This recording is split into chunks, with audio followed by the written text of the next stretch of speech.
Now, I want to share something with you. There's I guess, someone I admire, and I'm sure they're a mentor to many people in the building community. Lloyd Kahn, he's still surfing and um, cycling and traveling around, and I think he's headed towards 90 at this point. I had the pleasure of meeting him in Mexico last winter, just on the street, and he publishes a lot. You can follow his blog on Substack, but he had an article about admitting when you're wrong, and he had to admit that he was wrong in front of a quarter million people, effectively. So in his case, he was wrong about geodesic domes, and he built, I think, tens, if not hundreds, of them at one point in time. And many of us as builders, creatives, we're always looking to do things differently, and geodesic domes definitely are one of them. But what he highlighted in their construction is that effectively the entire thing's a roof. And that means you're asking the entire building to perform the responsibilities of a roof, which is to keep water out and to do a really good job sealing and protecting you. So unlike a normal structure, you have the roof where you can kind of spend those tokens, and then the walls get a little bit of a lighter job because they're sheltered by the roof. And so his case, he had to admit that domes were not the future after being very committed to that. And where I'm at right now, as I'm sharing with you, is that I have made a mistake. There's a part of my journey and purpose that seeks to provide hands-on education and combine that with mindfulness practices and share that with all of you. And it's something I've wanted to do for a really long time.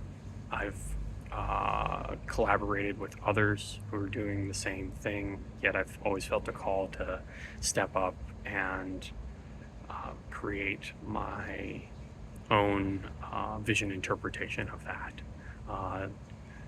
Take the reins, which is a little scary because you have to be vulnerable and honest at times like this. And so I felt that the workshops that I've advertised for Greece were a step in this, and that was purely my intent. Prior to that, I was attending to do a similar workshop and came into an impasse. And I'm also trying to be responsible for my own role in that, whether it's how I communicate or the team and kind of idealism that I interweave with these projects. So the work in Greece, the initial scope, site visit, materially, logistically, went incredibly well.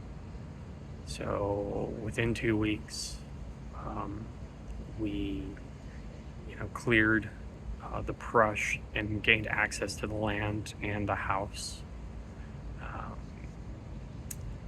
We brought essential supplies to the land. So there's a basic kitchen, there's a basic latrine and shower. We got water plumbed to the property.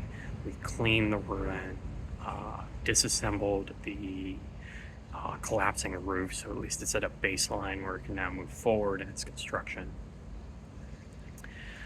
And as all of these things came together, and I found a lot of partners, there's a part of my soul that was so alive. I'm bonding and meeting the who's who in Greece, and working on my Greek, and feeling blessed that majority of the older population on the island that help with all these logistics.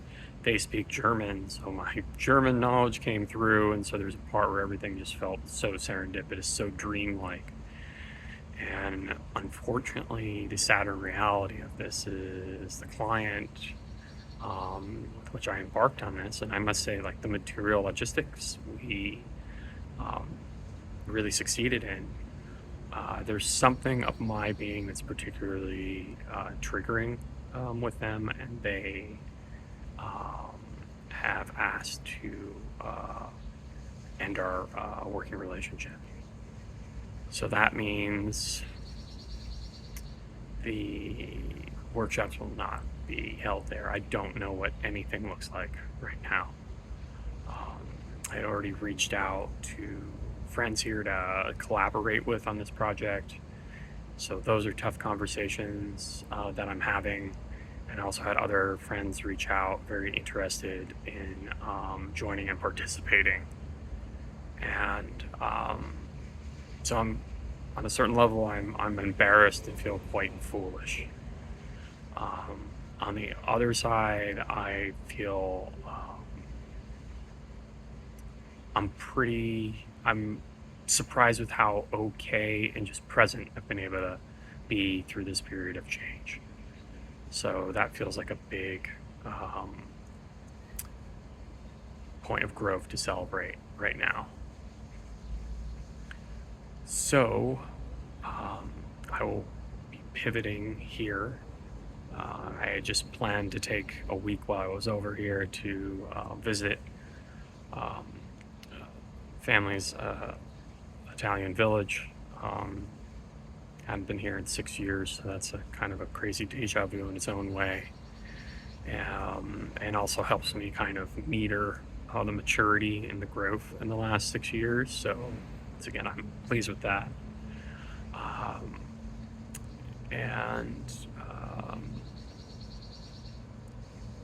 We're just going to reintegrate this experience, and I hope that my audience here will continue to grow. I continue to feel supported, or the content I provide is of value, and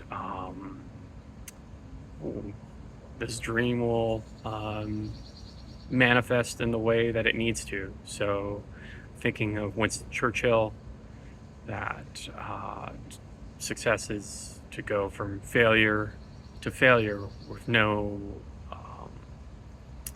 lack of enthusiasm. And so that's where I fortunately find myself, that I am okay with what's happened. I know I have done my best up until, or I continue to do my best throughout this whole process. And sometimes there are things that are just outside of your control. So for this, the dream being running this workshop there, and the reality check that even if everything's going right splendidly on the material side, sometimes there can be things that you just can't quite put your finger on, and you just have to accept them for they are, and there's no point in resisting that. So I'll continue to update you. Got a couple of interesting, promising conversations coming up about doing this work, and also I feel pretty good in celebrating my skills, that to be able to hop on a plane to a place you've never been and make things happen in a 2-week period is something to be proud of. And I think it's a unique skill set that's valuable in this world. And I'm going to continue to package and offer that. Because if anything, I think this has laid the groundwork, or it has also opened up this project to the way that it will unfurl for the client in the future. So it's ready to go, and who knows what the future holds. So, grazie mille for your forzazione, and we'll talk soon. And keep going after your dreams, and they will manifest in the way that the universe sees fit, and you will be pleasantly surprised to find yourself exactly where you need to be. Cheers.